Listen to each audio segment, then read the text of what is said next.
Hi everyone, welcome to the Wargaming Parrot. I'm David and today we're filming in a slightly different location. So I thought I may as well change it up because it's very dark outside and it makes the lighting terrible. So we're going to be filming in the bedroom today.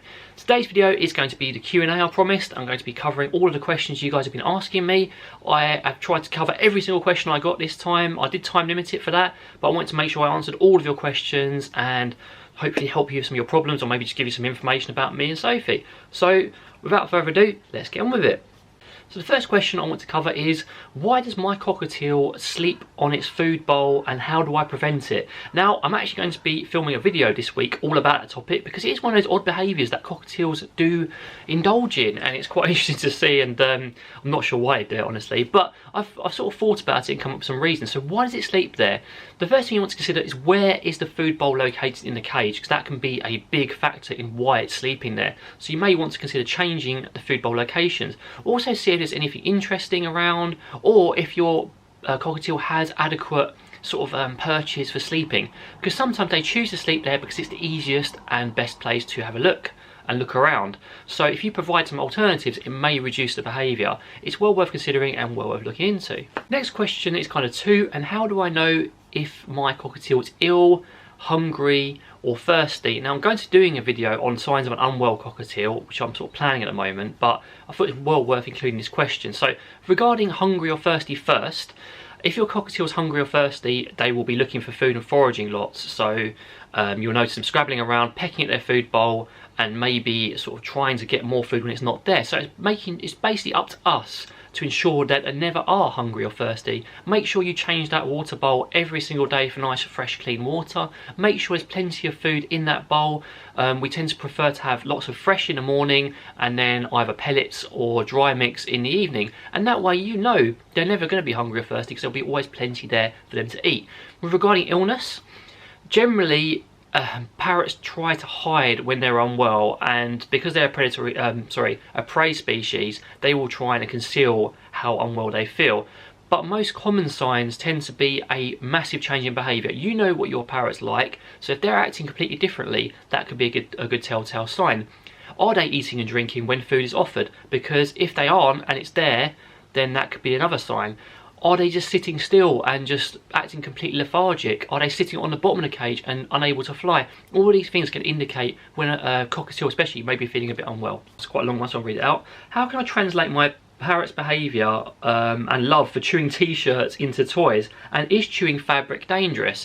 Now, chewing a t-shirt isn't necessarily dangerous. It's more if they can pull bits off, like little bobbles off, for example, on my jumper. If they pulled those off and ingested them, they can get stuck in the crop and cause crop impaction, and that is dangerous. If they're just chewing a little bit, it's not necessarily dangerous if it's clothing. That's why me and Sophie say don't use stuff like cotton rope or cotton toys in the cage, because if they do chew it up, it's dangerous. Now, how can you translate that behaviour elsewhere? The easiest ways would be to try and translate it into chewing other fun things. So provide lots of fun, chewable, shreddable toys, both in the cage and when they're out and about on you. One of the most simple and easiest things that cockatiels love chewing is paper. And say, for example, your cockatiel is chewing your collar. Sometimes Chip does that to me, just if he wants my attention normally. Then I will get like a piece of paper or get something else and try and redirect him onto it. And if you're not sort of like used to redirecting behaviours, the easiest way is through targeting. So say your little guy's there chewing away. If they're target trained, you can just literally get the target stick, target them elsewhere and target them to doing something else. You can also get them to do an incompatible behaviour, which means doing something they can't do at the same time as chewing your shirt. For example, make them spin. So they can't chew your shirt and spin at the same time. So they're going to have to pick between spinning for a nice reward or chewing the shirt for nothing. Why does my male cockatiel shriek when I leave the room, and how can I reduce it? Now, I know you provided lots of information for this question, like it's got lots of sleep, it's got a good balanced diet, it gets lots of exercise and lots of attention. So that takes away some of the immediate sort of telltale signs, which would be hormones or lack of sleep and that sort of thing. So it leaves one sort of aspect which needs to be covered, which is separation anxiety. So your parrot wants your attention and it may be nervous when you leave the room, it doesn't like it. So how do you solve the problem? Well, it can take a little while. So one of the simplest ways of solving a problem is working on a sort of form of desense with your parrot in a way. So you're getting them used to you being away. So that means maybe popping in at a room popping into the room, leaving the room, waiting for calm behaviour, then popping back in and rewarding. Or you can use conditioned calm, which we've talked about in other videos. To briefly summarise it, is pairing a noise with sleepy time or calm time, and then that can get them to calm down as well. Otherwise, I'd suggest just observing how your parrot is and maybe working on desense if there's anything that's scary around, and just trying to get them used to you not being around sometimes, because as parrot owners, occasionally we do have to go out and do things, and while we want to spend all our time with our parrots, it's not always possible. Next question is, when are me and Sophie getting married? Well, we're not sure actually, because of everything that's going on and because of the bills rising like crazy in the UK. We just don't know when we'll be able to afford it. We'd love to. We've got so many goals. You know, we want to move out into a big place. We can have more parrots and rescue more parrots. We want to start a parrot rescue. We want to get married. All these things we want to do. It's just, as usual, money is the limiting factor. And we came from quite harsh circumstances in the past, which limited how much money we have. And while we're sort of sorting it out, it's very difficult. So to answer that question, we're not sure really when we can really, and when we can actually do it properly as well, because we want to make it a special occasion and make it a lot of fun. This next question came in after my deadline. However, because of the nature of it, I felt it was really important to include in this video. And the question was, I heard from someone on TikTok that feeding a new raw diet is dangerous to my parrot. Is this true? Now, I had to actually go back to this person and ask what a new raw diet was, because I was a bit confused what it meant. And basically what they meant by that, this original person who I've now watched, said that it's basically a diet without pellets. I don't know where to start with this question. So for a start, a diet without pellets is not new, it's not raw, and it's not a fad diet. This has been around for ages. Feeding your parrots vegetables and feeding your parrots an alternative to pellets has been around for a long time. Before pellets there was seed, so I'm not sure if that would be referred to as a new raw diet. So basically the answer to the question is no. If you're sensible with any diet conversion with your parrot, then there'll be no problems. You need to just check the weights of your parrots regularly, ensure they're actually eating the food, ensure they're at a healthy weight as well, because if they're previously obese and they've lost weight, then that's not necessarily a bad thing. And just being sensible, because, you know, making dry mixes out of loads of great ingredients, what's wrong with that, especially when it's been researched? There is, I'm sorry, I'm getting myself tongue-tied because it's really annoying me a little bit actually. To summarise it, there's nothing new about feeding a whole food diet. There's nothing raw about it. It's just a diet for your parrot, a healthy diet for your parrot. It's researched, it's not new, it's just the way it is, you know. The only thing that's new about it is more and more people are learning about it, and it's becoming more and more accepted. I think I mentioned this in the Truth About Pellets video as well, where you kind of had like different schools of thought. First it was feed your parrots nothing but seed, and then it was kind of feed your parrots pellets because they were the next big thing, and now it's kind of swung round again to feed your parrots a balanced diet with loads of different things, which can include pellets as well. I hope this answers your question. I know it's a bit of a ramble, but yeah, it's difficult to get my thoughts out when it's a bit of a contentious topic. My next question is it bad to leave a parrot in a cage, and how can I make it more fun? So I don't think it's bad to leave your parrot in a cage for a little while. It's when your parrot's in that cage all of the time and it's boring and there's nothing, you know, it's just an extreme, isn't it? I like to think of our parrots' cages as their bedrooms, their homes. They're not cages. I don't want them to see their cages as cages. I want them to see them as somewhere fun and cool to be, which means providing them all of the great things in there. So in my bedroom, you can see behind me I have my pops, I have my TV, I have my entertainment. So in my parrots' cages, the equivalent of that is all their toys, the substrate base, lots of fun things they can do in there, so it's not just a cage. And, you know, sometimes they have to be in there. It's just the way it is. You have to go out, they have to be in the cage for their own safety. And yeah, it's good when they're out. And obviously with our parrots, we try to have them out as much as possible because we want them to be interacting with us, flying around, enjoying their lives. But at the same time, having them in cage and in their cage time is important too, so they can have a little snack, they can maybe have a nap, and they can just enjoy some of the toys in there. So I wouldn't say it's bad. It's only ever bad if they're in there all of the time. Someone also asked for some tips for training parrots who are just used to free roaming and who don't want to go back in the cage. I think it's related to the previous question. The first tip is, if you want to go get your parrot back in the cage, make that cage a fun place and a good place to be. And also make sure that when you're trying to train them to go in there, you're not literally just bundling them in and then locking the door. Because that's just like, it's like throwing your child in a bedroom and be like, go to bed. It doesn't work, they throw a tantrum.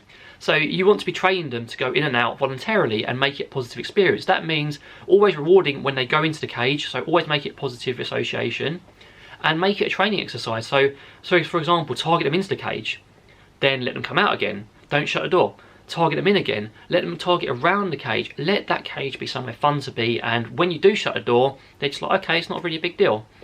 Similarly, when you're trying to train them and they're not used to being trained, they're flying around the house, try and set up a training area and try and get them to recall and station onto that area. That will make your life a bit easier, because then you can start getting them to associate that training area with fun treats and fun things, and then you can start building on all the recall and target them around the room and having lots and lots of fun. Hopefully that'll work. If not, feel free to give me a message and we can talk a little bit about the tips more.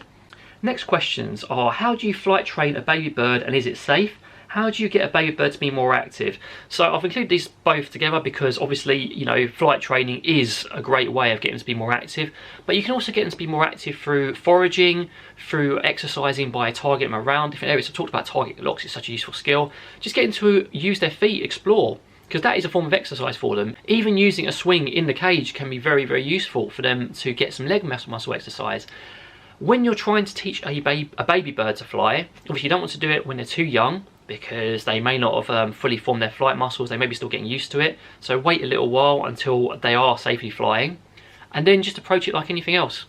I think I've got a video which I did for Northern Parrots, which they'll be releasing shortly, on how to train recall. If not, I believe Sophie has a video on that.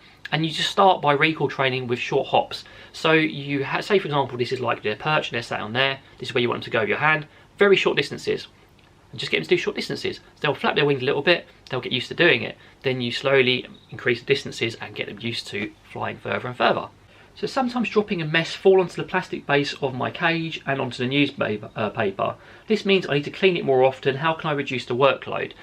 So you could consider adding in substrate. I've got videos on substrate, which a lot of people seem to initially think that would make a lot more workload, but they make it a lot easier, a lot cleaner and a lot less smelly. Just all it depends on is how much maintenance you put into it. For example, with substrate, me and Sophie just have to pick it a couple of times a day, normally in the morning and in the evening, and then also do a full clean out once a week. There's no smell, they don't really walk on their droppings or anything, it's all nice and safe. If you don't want to change your arrangement, I'd suggest maybe trying to put some sort of barrier around the cage rim so nothing falls in there, or maybe changing to white printer paper and just changing it more frequently. Sadly, when you have bars or you do use newspaper, it is going to create some mess, and inevitably they are going to walk on it, which is one of the biggest arguments against using substrates. People are afraid they're going to walk into their droppings. Happens a lot more with bars and newspaper, believe you me. So it really is depending on what you want to do. You could also consider swapping out for a bigger cage with a lot more space and more potential for adding a substrate base, which would reduce the sort of frequency of droppings in one area, depending on where their favourite places to sit and be in are. Is it a sign of illness if your bird doesn't scream lots, even if it plays and has lots of energy? Also, could it mean they are scared or nervous? Now, you mentioned in your initial question that you just got your bird, so I'd probably lean towards, yes, it could be that they're scared or nervous. Parrots tend to go quiet or ultra noisy, depending on the parrot, when they're nervous. Or many will just sort of like go quiet and sit in one corner and be inactive. You mentioned your parrot is very active and full of energy. That generally means they're okay. Lots of parrots, when they're unwell, I think as mentioned in an earlier question, they will tend to sit still and be lethargic and inactive. If they're eating, if they're drinking, if they're playing and moving around, the noise aspect may not be as big an issue, because not all parrots are noisy, contrary to popular belief. 99% of them are, but some of them aren't. So I wouldn't say it's necessarily a cause for concern, just something to keep an eye on and maybe see if there's anything that's causing them stress in the environment, and maybe work on that and help them feel a bit more comfortable. How do I bathe a bird who's really dirty? Is there a proper pellet size? Now, I just want to start with the second question on this one. Is there a proper pellet size? There are pellet manufacturers who do have different pellet sizes for different birds. For example, I know Harrisons have big ones and small ones. Tops ones tend to come in smaller ones, I believe, but you can just break them up because they're cold pressing and snap them. Other pellet manufacturers just have large ones. I don't know, there's just so many different pellets these days, so it's difficult to keep track of. The one point I picked up on from your question is that you mentioned that your I think it's Cockatiel regurgitates the pellets and tries to eat them whole. I would discourage that immensely. It's not good, it's not something you should be doing. If this particular pellet brand is causing them to do that, I would stop feeding that immediately or start trying to wean them off it as quickly as possible, because that is not something that should be happening. So again, they do come in different sizes. Maybe if they're doing that and they're trying to eat them whole, try a bigger one, so they have to try and break them up. But then there's the risk they might try and ingest the whole thing. So I'd be very, very careful with what you told me and what's going on here, and try to be ultra careful. Maybe shift them onto a different type of diet if that is causing an issue. Secondly, bathing. Well, bathing's difficult because cockatiels can be dirty little guys. They don't like washing as much as other parrots. You know, budgies will love to wash.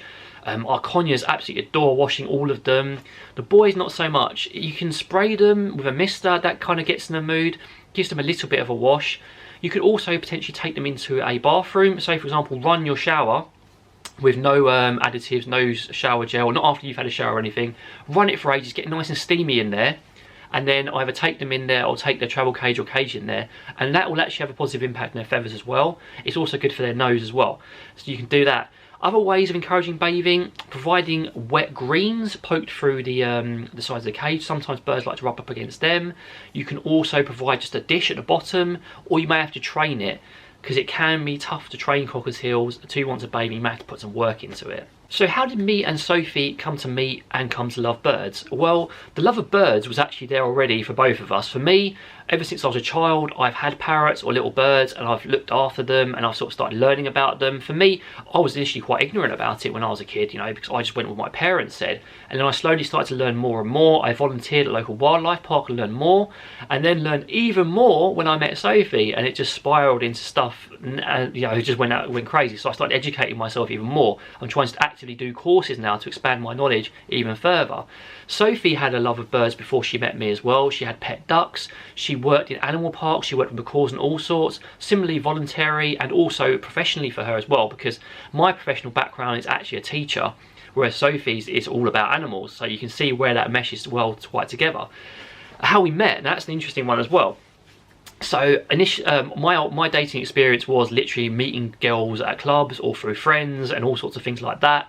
And then that wasn't really working out for me, and I got a bit tired of it. And after a long, difficult period in my life in general, I just thought, you know what, I'll just give the internet a try. I'll try internet dating. Didn't work out so well. I met a lot of questionable characters, shall we say, which didn't really work out. And then I randomly messaged Sophie. I can't remember, it was something stupid. Just messaged her something stupid. We started talking. I thought, why not again? We met up, and then it spiraled from there. And there you go. So guys, thank you very much for watching. I hope you found this video entertaining and useful. If you have any more questions, please feel free to drop them in the comments, and I'll try to get back to you. I will regularly do these Q&As as well, because I do find that people benefit from them. I also do behaviour solutions and reactions videos as well, which you can submit short video clips for. And again, if you're having any real big problems, you can just approach us at Best Behaved Birds and book a consultation with us. And every single one is tailored to your parrot, and we look at each individual case on an individual basis and make sure everything's tailored to you, rather than just taking a sort of one-size-fits-all approach. And I hope you have a good day, take care, and see you guys later.